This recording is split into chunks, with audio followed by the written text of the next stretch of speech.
Hey there folks, and welcome to this video. This one here's a general notice where I start off the week by talking about the week ahead, looking a bit back, and talking about stuff that's on my mind. You can find a timestamp for this week's one in the description below.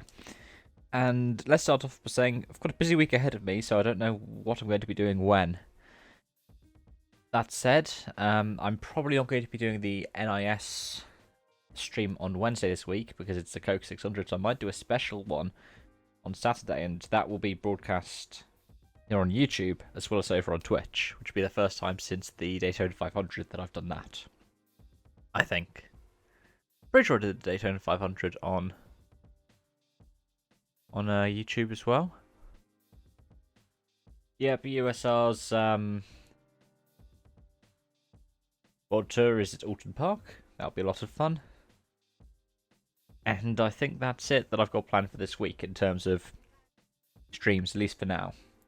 That could obviously change.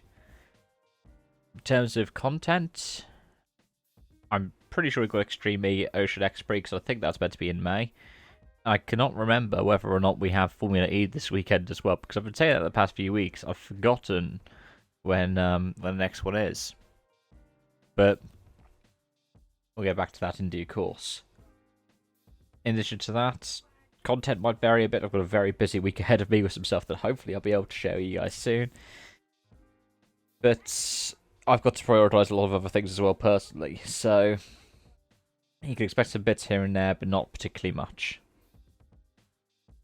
And without further ado, let's take that on to talk about the topic for this week, and that is Ole Christian Veiby.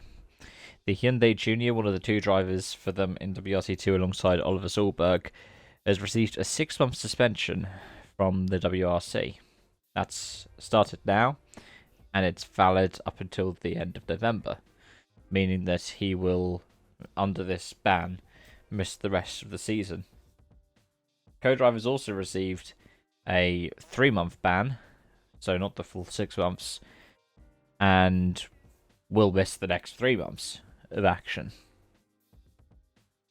And the reason for this is very complicated. So let's explain this in total. So Ole Christian Veiby tested positive for the ongoing virus on Thursday, I think just after shakedown. And him and his co-driver were both told to isolate. Supposedly, at least this is what Veiby says, and you can check Dirtfish's articles on Veiby, but also Veiby's own personal statement in the description below. Veiby says that he was told by an official that they could isolate at home. So they drove to Spain to isolate at his family's house. I believe it's a holiday home or something of the sort. And this is where part of the problem lies. This is where the problem for both of them lies. They crossed the border. Now, I believe that violates not necessarily FIA code, but I think it does, by extension, FIA code, but I think it violates Portuguese regulations. Because they've crossed a border. And then the other 3 months for Veiby is because Andreas Mikkelsen, who also tested positive, was with Veiby the weekend before the Targa Florio rally. And supposedly he never told the stewards that he'd been close to Mikkelsen. Though, at the same time, they had both talked about being in each other's company publicly. So, that's a bit confusing. But those are the reasons why he's been given a 6-month ban. Now, what does it mean for the WRC? It means that at least theirs and the FIA's way of employing these rules they've now got in is very strict and stringent. Does it mean that they're going to see an appeal from Hyundai? I don't know. I think a hefty fine is definitely something that's a good idea, and I believe Hyundai is paying said fine because they, at the end of the day, they are employees of Hyundai, and Hyundai should have been able to stop them and go, no, you don't do this. But at the same time,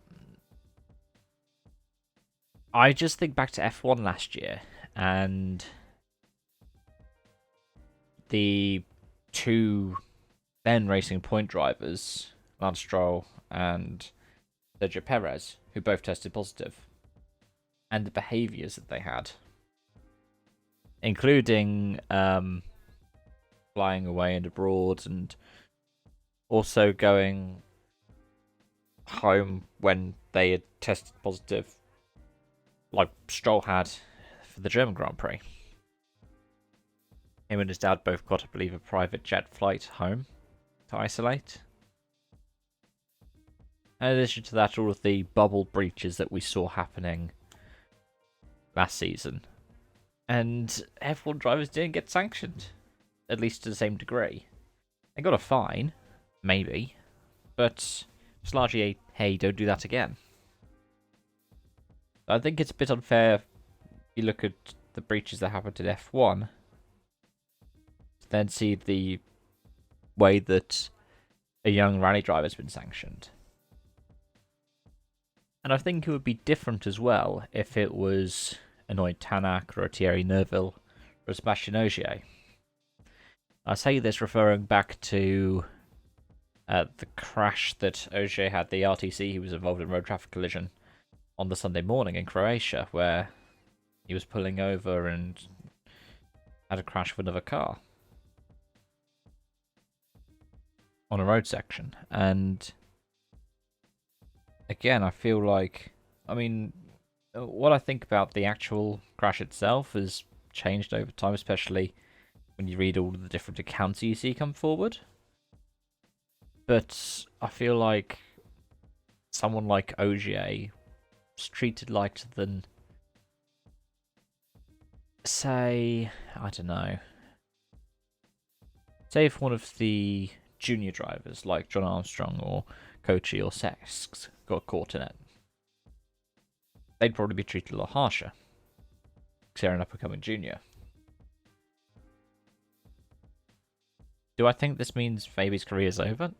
Not really, no, because, I mean, if you look at the guy's records in terms of just how he's performed in the WRC before, he's done pretty solid jobs. He's done some pretty solid driving before. So I'd be surprised if this was like, oh, career over or whatever. I think they might bring in Huttunen if this plan still stands. But at the same time, we're just going to maintain the same thing I've said already. I understand where it comes from, and I appreciate that there are now strict protocols and standards. I hope that there's a full investigation into this that shows why this happened the way it did. I also hope that when an F1 driver does something like this now, they'll be treated as harshly. Because thinking back over the past year, they haven't tended to be. But then those are my thoughts. Thank you so much for watching, and I hope to see you again soon. Bye for now.